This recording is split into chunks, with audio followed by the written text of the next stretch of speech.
Yes, yes, yes. Magandang hapon muli sa ating mga kasama. Nandito na naman si Kuya Goods nagbabalik. At syempre, kung di ka pa nakasubscribe, pasubscribe na lang po at hit mo na rin yung bell para lagi ang updated sa ating mga video. Isang paglalambing na naman at isang birada. Birahin na natin. Ano, pwede ba? Marami ho nagpapakalat. Especially yung mga vlogger na mga pulangaw. May napanood kasi akong isang vlog na sinabihan na fake news daw ang mga DDS vlogger. Nagpapakalat daw di umano. O umano na sabihin natin. Nagpapakalat daw ng ka-fake newsan at tinawag pang mga tanga. Tanga raw yung mga DDS supporter. Ang balik ko naman sa kanya, ano ka pa kung tanga kami? 'Di ba? Kayo kasi gumagawa kayo ng mga fake at dummy account. Tapos gagawa kayo ng fake news, isisisi nyo sa mga Duterte supporter. Saka bakit ka ba iyak ng iyak? Inaano ka ba? Masyado kayo maramdamin, ano? Sila kasi, alam mo, kaya tayo nakapagsalita kanina ng anga, dahil tinatawag ng mga anga yung mga DDS supporter. Hindi ko na muna i-mention dito, baka sa susunod, ano na natin, i-content na natin siya. Saka wag na muna baka murahin niyo, magalit kayo. Ito tayo. Pag-usapan natin, marami tayong dapat pag-usapan eh. Malapit na ho ang birthday ni Tatay Digong tama ba? March 28 po ata ang birthday ni Tatay Digong, ano? So, advance na natin, happy birthday at syempre, ito pag-usapan natin dito. Ang taong bayan daw ang gustong mag-impeach kay Bibi Sara. Ha? Nahihibang kayo, no? Ito, isang katunayan lang na kita nyo gumagawa sila ng fake news. 'Di ba? Manila, Philippines, iginiit ni Committee on Justice Chairman Girly Ruizo na ang panawagan para sa impeachment ni Vice President Sara Duterte ay hindi umano nagmula lamang sa mambabatas. Talaga ba? Kayo nga yung tain-tain ma-impeach si BP Sara samantalang ang mamamayan, ayaw. Especially yung mga religious group, ayaw nila. Kasi nga, makakagulo lang yan. Imbis na magtrabaho kayo, ayusin nyo ang bansa, inuuna nyo pa matanggal at masibak at hindi makatakbo si BP Sara sa 2028. Yun ang gusto nila. Kasi kung ito magtatrabaho lang ng normal at gustong tumulong sa taong bayan, kasino lang naman eh. Huwag na kayong makialam. Tapusin nyo na yan. Hindi, nagtulong-tulong nga sila. Ayon sa kanya, tungkulin na maglingkod bayan, lingkod bayan na dingin at aksyonan ang mga hinaing na inilalapit sa kanila kaya't ang naturang hakbang ay bahagi ng kanilang mandato sa publiko. Ganon? Di ba sinagot nga lahat ng COA yan nung nakarang impeachment? Sasabihin nyo na lang naman, wala na to paulit-ulit lang naman walang sustansya hindi Ang nangyari ngayon parang, isa lang yung hindi si Congressman Suntay lang ang hindi bumoto. Halos, halos lahat kayo nagsiboto. Tama, tama. Pero hindi naman natakot ang sambayanan dahil sa inyo lang naman na-impeach si BP Sara. Sa inyo lang. Pero, may Senado pa. Tandaan nyo may re-electionist, merong, tawag nun, iaano nila yung kanilang political career, isasalba. Hindi makikialam yan. Kayo kasi pwede naman kayong palitan anumang oras dahil wala kayong ginawang mabuti. Isipin nyo mula 19 Congress, sino yung naging House Speaker? Simula nung 19 Congress, pati ngayon dala-dala na yung 28 Congress, aray ko po, puro banat sa mga Duterte ang laman. Diba? Ganyan pa man nananatiling hati ang opinyon ng publiko sa isyong ito. May mga sumusuporta sa proseso at naniniwalang mahalagang umusad upang mapanagot ang sinumang may pagkukulang o pananagutan sa batas. Sa kabilang banda, may mga tumututol at nagbabala na maaari may bahid politika. Talaga naman hindi nyo ba tinatanggap? Halatado ng taong bayan na may bahid politika lahat na nangyayari ngayon. Diba? Ang taong bayan ang gustong i-impeach si BP Sara. Hindi kami naniniwala dyan. Kaya Tantanan niyo na kami. 'Di ba? Ano ang gusto nila, anong kagustuhan nila? Uulitin natin. Kaya nila gusto pabagsakin si VP Sara para yung amo nila ay magtuloy-tuloy, ah, magtuloy-tuloy at, magnakaw ng husto. 'Yun lang naman, eh. 'Di ba? Kawawang Pilipinas. Kawawang-kawawa 'pag ito ang namayani. Ngayon pa lang, tapusin niyo na ang mga kahunghangan nila. Huwag niyong iboto yan sa 2028 at ikalat niyo ang magandang balita na si VP Sara ang uupo sa 2028. Dito, ito yung, balik natin usapin. Wait lang, may sasaksak lang ako. Balik natin yung usapin doon sa mga nagpapakalat na ang Davao daw, merong, parang merong mga langis na ipapadala sa Davao galing ng Brunei. So lininaw ho yan ng mga taga Davao. Kaya nga sabi ko nga sa inyo, sila lang nagpapakalat niyan, eh. Sasabihin na meron daw at nasa Davao na raw yung oil tanker, i-deliver na sa Davao galing Brunei, yung langis. Wala hong katotohanan yan. Sino nagsabi niyan? Ito, ipapakilala ko sa inyo, ipapakilala ko sa inyo. Ibibigay ko sa inyo kung sino ang nagsabi niya na walang katotohanan. Nililinaw ho yan ng Davao News, Davao News, na itong mga, ang dami talagang fake news ngayon. Kaya kayo, anuhin nyo suriin nyo muna. Baka mamaya hindi nyo kakampiyan. Nakakwentuhan na kayo ng mali. Diba? Eto. Yan natin.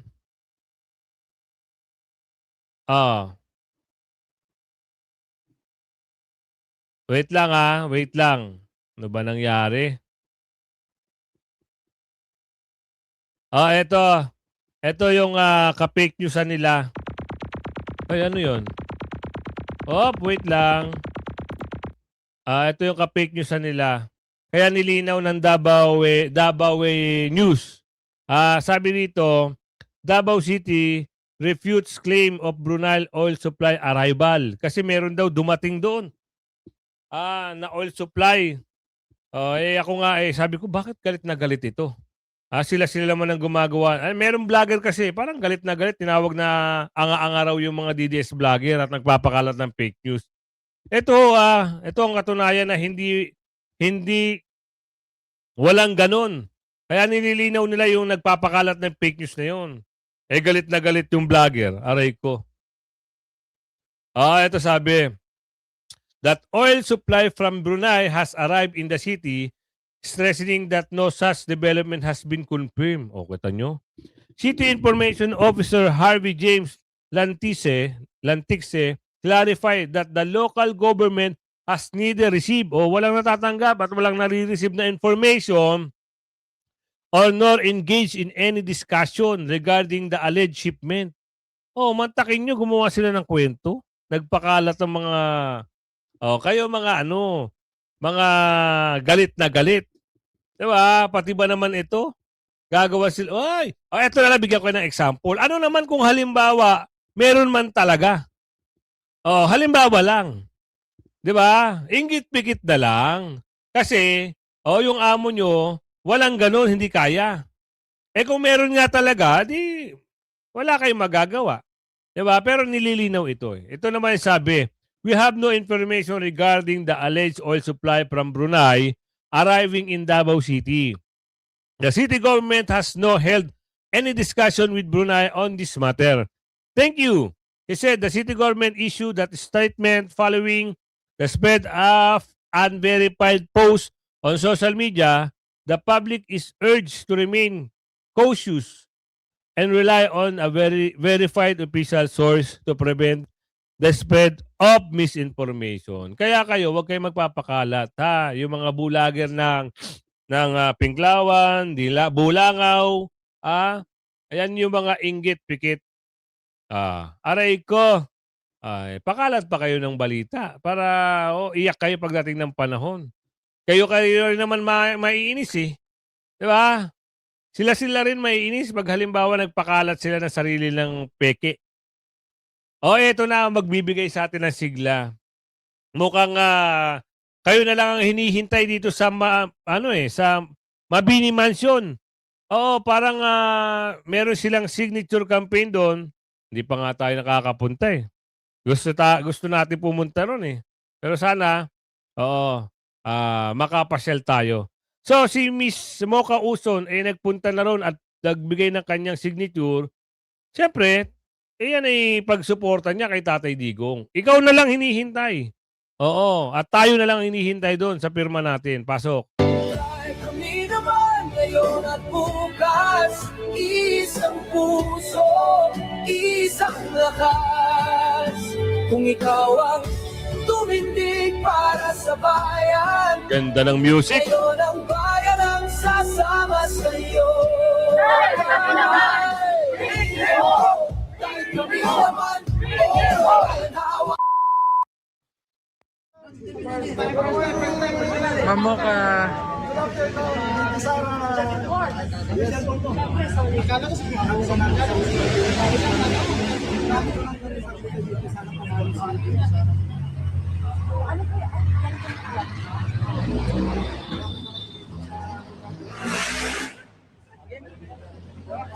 Dito. Hello, hello. Ma'am, daming kapag-grab yan, oh. Ma'am, picture ma'am. Opo. Ano kayo? So, andito ngayon si Mamoka sa Tayo Kami Naman signature campaign po sa Ermita. Ayan. Picture nga. Dito sa Joy. Andyan po ma'am sa loob. Si Jordan nandyan din. Andito po ma'am. Yan eh. Picture na naman kay Hello po. Ma'am, isang ganun nga, Mamoka. Solid. Yan. Thank you po. Ma'am, insign natin sa gobyerno ngayon. Ma'am. Alam niyo na yun. Namin sirain ang araw natin. Yes, sir. Dito sa kita maluwag, oh. Tara, hello. Sintro mo naman. Sintro mo nakalimon si Ma'am Luca. Ayan. Ayan, dito kay Ma'am. Dito, ma'am. Hindi ka na bumabalik dun kay Pana. Ayun.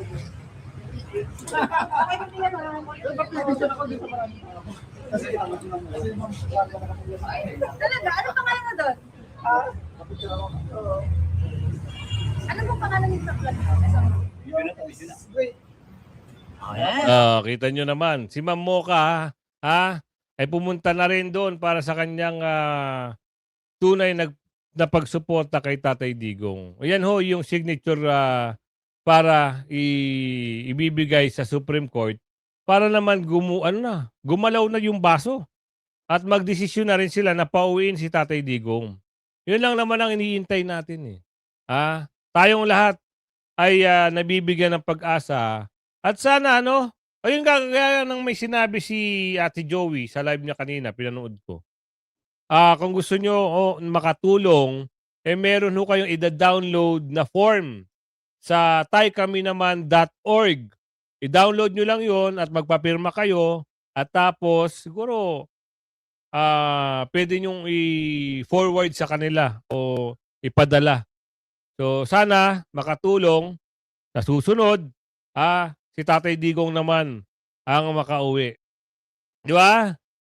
Kilalanin si Madriaga. Sino ba si Madriaga? Meron kasi alamin natin 'to sa SMNI meron silang mga kilalanin si Madriaga. Ano ba ang tunay na pagkatao ni Madriaga? Mapapag-usapan lang. Mapapag-usapan lang para alamin natin ito. Pasok. Napakaganda noong ating panayam na yan kay Attorney Paulo Panelo. Paulo Panelo, Paulo Panelo na lang. Huwag na yung junior. Pero grabe yung mga yung mga Wag na junior yung mga nalaman natin tungkol dito sa kaso na to ni Madriaga. Banat bay. O nga, dito makikita mo talaga na medyo parang may tama ito si si Madriaga. Hindi lang may Ayan. tama sa utak, may tama rin kay BP Sara eh. Ayan! Obsessed. Yun! Hindi. Ako hindi. Ano kaya yung may tama? Ano kaya yung sinasabi na may tama kay BP Sara? Ko parang aside from, tama din naman na con artist, pero yung imagination mo na ikaw sasabihin mo, nagtuturo ka, sasabihin mo na ikaw ay malapit sa kay BP Sara, may topak lang ang Mukha pa lang nito, mukhang abnormal na eh. Oo, alam mo, sino mangusin to eh. alam mo sino mas abnoy? Ah, O sino mas baliw? ah. Yung naniniwala dito. Correct. Yun, ang pinaka may correct. tama talaga sa utak.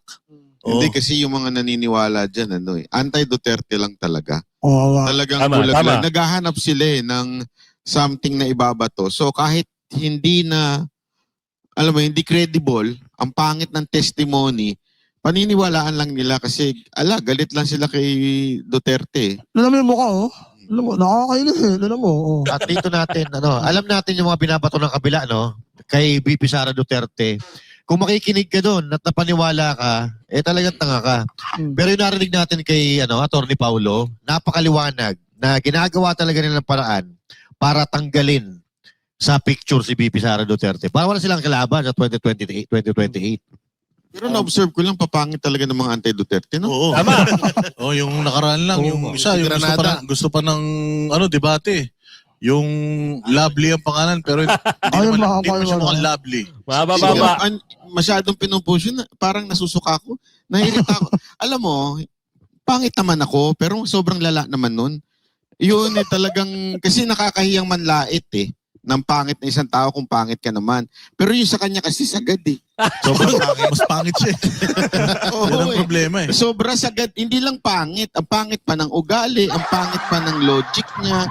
Yung, alam mo, pag pangit ka na nga, talinuhan mo naman. Hindi, Yun! ang mali sa Dadan. kanya, sir, nasobrahan kasi siya sa filter dun sa, sa Facebook niya. Kaya paglabas niya, nagulantang tayong lahat na, uy, ito pala yung totoong mukha nito. Hindi kami nagulat. Ikaw lang. Ayun. Ayun. Kasi hindi ko siya nakikita eh. Maganda ka nung una, no? Hindi naman. Sabi ko. Mukha kang eh. Ano ba type mo? Daga eh. At saka lahat ng mga anti-Duterte, tumutugma sa mukha nila. So, ano yung Speaking nga, kasi talaga totoo naman, kahit ako namangha, nagulat ako. Akala ko may itsura, Inglesera Kaya nga sinasabi ko, minsan binabagay din yung mga English accent sa pagbumuka. Nagulat ako nung wala ng filter. Anak ng para ka Shokoy. Ha? Kala ko tikba lang sa kanto. Anak ka ng bugi naman. Hindi sa tama yung sinabi ni Sir Banat Bay. 'Di ba? Pangit na nga tayo. Ikaw masama ka hahamunin mo ng debate si BP Sara, ang sama na lumalabas sa bibig mo. Pwede ba yung pagmumuka ayusin muna? 'Di ba? Madali sanang ayusin ang pagmumuka kasi yung pag-uugali, ang saklap. 'Di ba? Ang baho na ng muka, ang baho pa ng pag-uugali, wala na.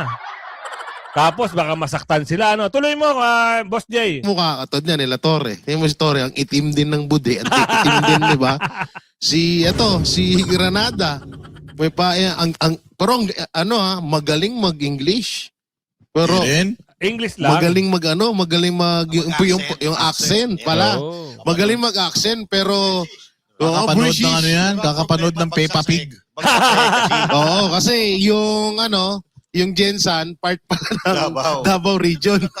So, wala. Kamusta man yung kamusta man yung natin kuya, yung kahulinan nyo. Mukha nyo. Kamusta yung kahulinan nyo? Hanukan nyo. Ha? Kahulina, kamusta? Okay naman. Malaki rin. Normal naman. Normal na sa inyo? Oo, idol ko si Marcos eh. Hindi. Yung problema na yan kasi 'di ba, ito si Madriaga, Congress, ang dami ng nangyayari sa bayang Pilipinas, nagkakagera na. Yung mga kababayan natin sa abroad, hindi pa lahat nakakabalik dito. Wala tayong food security. Napakamahal ng presyo ng gasolina, diesel. Magkano na ang litro ng diesel? 120. Oo. 130 daw yan. Oo. Nako. Yan ang mahirap, mga kasama. Pag ganyan, umabot na 130 na per liter ang diesel, magtutulak na tayo niyan. Oo. Sigurado, marami magsusoli ng kanilang mga sasakyan na. Diba? So, yun lang maipasok lang natin. Dito ako natatawa. Speaking of, ano pangalan nito? Brujilya.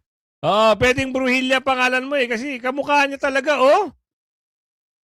Hindi sa panlalait, mga kasama. Tignan nyo naman. Napag-usapan sa SMNI, sa Banateros. Pero ito, at wag ka ha. Ang katabi niya rito, nako, yung dating 16 years. 16 years na inamin ng kanyang masalimaot na buhay patungkol doon sa pinagbabawal na candy. Kaya ka galit na galit sa mga Duterte, baka namimiss mo yung pinagbabawal na candy. Kasi hindi ka umubra kay Tatay Digong noon. Madami ng mulat ayon kay Father ba to? Okay, ano na lang kay Flavi.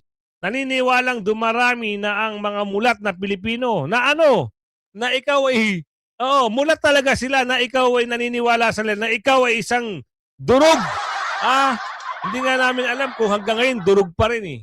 Gumagamit ng pinagbabawal na candy. Nakakahiya. Isa ka pa ng mga, di ba, sabi nila pag taga-taas parang hindi na ako naniniwala yan eh. Di ba? Kung sa kanya kayo maniniwala, pag kayo ay nagsisimba, sa tingin nyo, nadadala ba kayo ng kanyang pagmimisa? Aray ko po. Sabi ni Aling Ledesma, huwag kayong maniwala. Dahil walang damaso, walang pari na nakikialam sa politika. Aray, tama nga naman. Sila, mahilig sila makisawsaw sa politika. Pinahayag ito ng damaso kasabay ng kanyang pagpapakita ng suporta sa vlogger na si Brujilda. Ang pangit ng pangalan mo, Brujilda.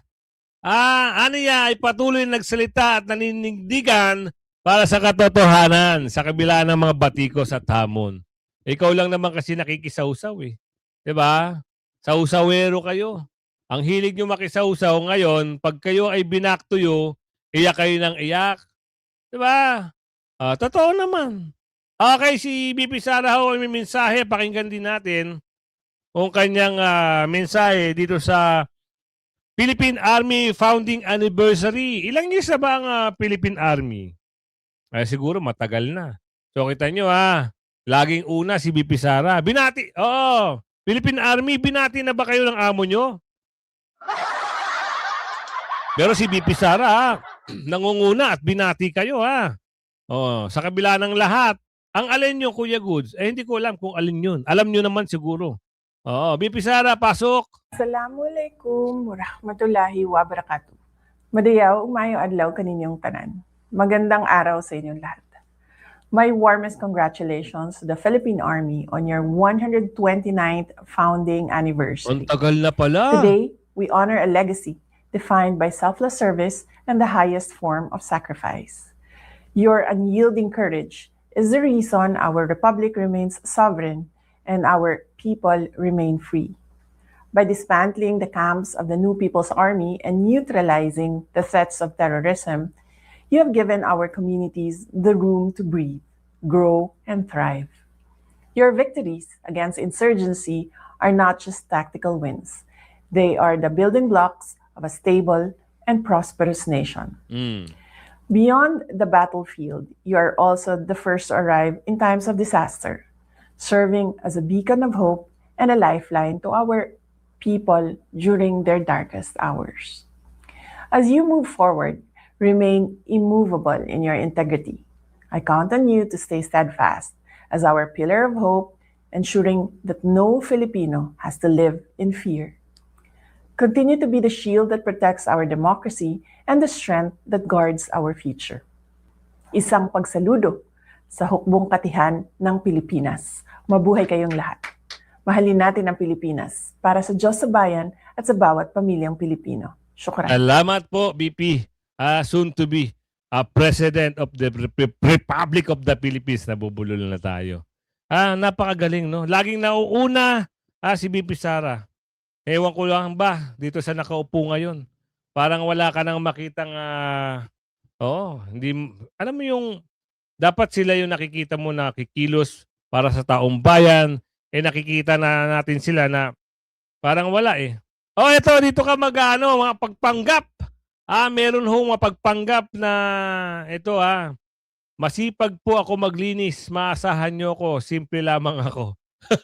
Matulungin at ugaliin nating maging mabuting tao, may takot sa Panginoon at makabayan. Ha? Basurera pala ito. Mahilig daw maglinis. Ay, pasok natin to. Ha? Mula ito sa post. Oo, hindi ko kilala kung sino yung post na yan eh. Mukhang amo niya ata yan si Lai eh. Pero naging basurera ang pig ng ali. Kita nyo, pansinin nyo. Nagwali sa luneta ang matanda. 'Di ba? Hindi ko alam kung AI ito tingnan nyo naman. 'Di ba? Ano sabi sa kanya? May mga comment dito. Alamin natin ha. Bigay ko sa inyo kung ano yung comment ng taong bayan sa kanya. Basahin natin. Good comment kaya ito o bad comment? Basahin natin. Ano ba yung comment sa kanya? Pasensya na po. Pag nakita ko siya, naalala ko talaga si Junel. Bad comment. Ibig sabihin, ayaw sa kanya ng tao. Kay BP Sara lang kami. O, kita nyo naman. Ayun o. Ganun po sana dahil po dyan, ito ka po. Anong ito? Ayun, ganun po sana. Kampi sa kanya. Ang tunay na makabayan at makadiyos ay gumagawa ng mabuti kahit walang kamera. Totoo nga naman.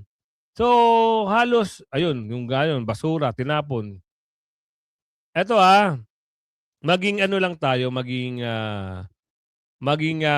tawag dito, mapanuri lang tayo sa bawat mga pinapanood natin, yung mga post nila. Ngayon, umpisa na ho ng ano nila, ng mga pagkukunwari na sila'y mabait. Pero deep inside, ang gusto niyan, mapabagsak lang si BP Sara. Yun lang naman umiikot yan sa ganyan eh. Ayaw nilang maging presidente si BP Sara. Nagpapakita sila, nagkukumari-kumari sila mabait, kuwarian na tumutulong. Diba? Ang taong tumutulong, hindi nang gugulo. Oo, sino ba mga nag-file ng impeachment kay BP Sara, 'di ba? Isa rin 'yan. Doon sa pangatlong complaint, siya 'yun eh. Sila. Ang dami nila parang 52 votes laban doon sa isa na si Congressman Suntay. Tsaka doon sa nagpapakalat ng fake news regarding sa shipment ng langis na galing daw ng Brunei. Oo, aray ko. Ano nangyari sa'yo? Masaya ka ba? Tinawanan ka lang yung Kuya Goods eh. Huwag ka na magpakalat tsaka huwag kayong galit na galit sa mga Duterte supporter. Huwag niyong bigyan ng maganda. Ang pangit kasi ng nila eh. Tanga-tanga raw. Hindi, yun kasi yung sabi. Mga nagpapakalat daw ng fake news. Ito naman ang balik ko sa'yo. Inggit-pikit na lang dahil pagdating ng 2028, yung sinusuportahan nyo, laglag tuka lang lagi yan. Wala kayong kakaunin. Ngayon nga parang nakikita ko yung yung sarili niya pagdating ng 2028, yung bulager na yon. Parang ang mangyayari, tayo ang admin, sila ngayon yung oposisyon. Sila ngayon yung babanat. Tayo naman, hindi naman tayo bumabanat lagi naman tayong binabanatan eh. 'Di ba? Pinagtatanggol lang natin si BP Sara. Kasi laging binabanatan. Sila nga kahit nasa admin na, takot na takot sila at lagi nilang binabanatan si BP Sara. Nakakaawa sila. Talagang totoo, nakakaawa. Bakit kamo? Hindi sila hindi pa rin sila maka-move on na si BP Sara ay napakagaling at napakalakas. Yan. 'Di ba? Ano kaya yung mga pag-uusapan natin sa susunod na mga araw? 'Di ba? Saka huwag kayong maniwala doon sa pangit ano ginawa ngayon ng mga banateros? Binakbakan siya kasi nga napakasinungaling na at ginagawa pa nilang front. Kapangit-pangit nga naman. Hindi ako nagsabi noon sila. Sinugundahan lang natin. Ay, ikaw, ano masasabi mo? Maganda ba? Si Granada, si Lovely, para sa'yo, maganda lang ang pangalan. Pero yung mukha, Diyos ko po. Hanggang sa muli ha. Baka makalimutan mo mag-like, share. Ako'y maglalambing sa'yo ha. Hanggang sa muli. Bye-bye!